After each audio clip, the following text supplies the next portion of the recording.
हाँ, फिर क्या सोचा है तुमने? हाँ हाँ, शादी करेंगे हम।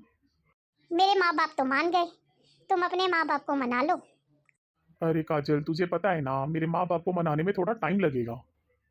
इतना इंतजार मेरे से नहीं होता, देख लो फिर तुम अपना।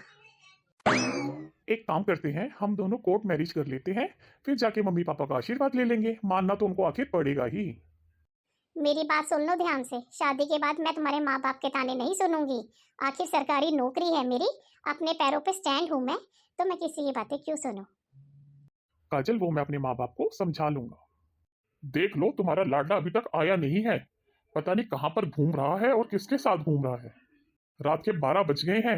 ये घर आने का कोई टाइम नहीं है। तुमने ही बिगाड़ रखा है अपने लाडले को।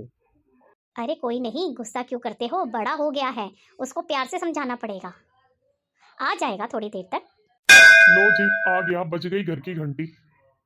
हो गया टाइम तुम्हारा घर आने का। ये किसको लेकर आए हो साथ में? पापा जी, ये मेरी बीवी है। हम दोनों ने कोर्ट मैरिज कर ली है। हम दोनों एक दूसरे को बहुत पसंद करते हैं। हैं? तुमने हमारे बिना शादी कर ली? बेटा, ऐसा तुम कैसे कर सकते हो? हमारे आशीर्वाद के बिना और हमसे पूछे बिना तुम कैसे शादी कर सकते हो? माँ जी नमस्ते, बापू जी नमस्ते। हाँ हाँ, नमस्ते। नमस्ते नमस्ते। बेटा, तुम्हें हमारी तनिक भी जरूरत नहीं लगी और तुम इस लड़की को हमारी बिना मर्जी के घर लेकर आ गए हो। माँ, मैंने आपको बताया ना, हम एक दूसरे को बहुत पसंद करते थे, करते हैं और करते रहेंगे। और हमने शादी करनी थी और हमने कर ली। अब आपको इसको स्वीकार करना ही पड़ेगा। अब ये इसी घर में रहेगी। और माँ, ये सरकारी नौकरी भी करती है। सरकारी नौकरी करती है तो क्या चार्ट डाल दो सरकारी नौकरी का? मुझे तो ये रिश्ता तुम्हारा बिल्कुल भी मंजूर नहीं है। माँ, आपको मंजूर करना ही पड़ेगा। काजल, चलो हम कमरे में चलते हैं। माँ बाप आज नहीं कल तक तो मान ही जाएंगे। हाँ हाँ चलो, आपको पता ही है इतनी बातें तो मैं सुन नहीं सकती, और वैसे भी मैं बहुत थकी हुई हूँ। देख लो अपने लाडले की करतूतें। बस यही दिन देखना बाकी रह गया था। क्या रिश्तेदारों को, क्या पड़ोसियों को मैं मुंह दिखाऊंगा। कहीं मुंह दिखाने लायक नहीं छोड़ा। मुझे तो उम्मीद भी नहीं थी कि हमें ये दिन देखना पड़ेगा, हमारा बेटा हमें ये दिन दिखाएगा। बहू को देखो, जरा अभी एक दिन भी नहीं हुआ कैसे चपड़ चपड़ जुबान चला रही थी। पता नहीं आगे आगे क्या हाल करेगी हमारा। ये देखो, ये हमारा बेडरूम है। कैसा लगा? हाँ हाँ बहुत अच्छा है। अब मेरे को सोना है, मैं बहुत थकी हुई हूँ। वॉशरूम कहाँ है? वॉशरूम वो बिल्कुल सामने है। अरे यस, मेरी कितनी अच्छी किस्मत है, मुझे सरकारी नौकरी वाली बीवी मिल गई। अब तो मैं सिर्फ बैठ के आराम से खाऊंगा। मुझे कोई काम भी नहीं करना पड़ेगा। मेरी बीवी कमा कमा कर लेकर आएगी। चलो सोए अब। हाँ जी बिल्कुल मालिको। चलो सोते हैं। नेहा, कैसी हो बेटी? मैं ठीक हूँ माँ, आप बताओ इतनी घबराई हुई क्यों हो माँ? अरे बेटी, कैसे ना घबराऊं, तेरे भाई ने तो मेरी नाक कटवा दी, शादी करके आ गया है। क्या माँ, भैया ने शादी कर ली और हमसे बिना पूछे? मेरा तो एक ही एक भाई था माँ, मेरे को इतने शौक थे अपने भाई की शादी के।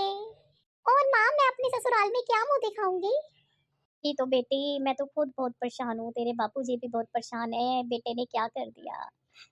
माँ रो मत, मैं आऊंगी तुमसे मिलने के लिए जल्दी ही। माँ जी, बापूजी नमस्ते। आ गई मेरी बेटी, आजा। माँ भाई कहाँ है, पहले मुझे भाई से मिलना है। अरे दीदी, तुम कब आई? भाई, तुमने ऐसे कैसे कर सकते हो? तुम्हें ये नहीं पता था कि तुम्हारी बहन को कितना शौक है तुम्हारी शादी का, और तुम अपने आप से ही शादी करके आ गए। तुमने एक बार अपने बहन के ससुराल के बारे में भी नहीं सोचा कि उसकी कितनी नाक कट जाएगी। दीदी, आपको क्या परेशानी है? हम दोनों ने शादी की है तो कोई गलत काम नहीं किया हमने। तुम्हें हम लोग पसंद है तो बात करो, नहीं करनी तो मत करो। वैसे भी मेरी सरकारी नौकरी है, मैं किसी की धमकियां नहीं सहती। सरकारी नौकरी है तो कुछ भी बोलोगी, कुछ भी कहोगी, तुम्हें इज्जत तक तो करनी आती नहीं है किसी की। तुम्हारे माँ बाप ने तुम्हें कुछ नहीं सिखाया, ऐसे ही बात करनी आती है। तुम्हारी तरह अगर मैं भी ससुराल में जवाब दूं ना, एक दिन भी नहीं रह सकती मैं वहां पर।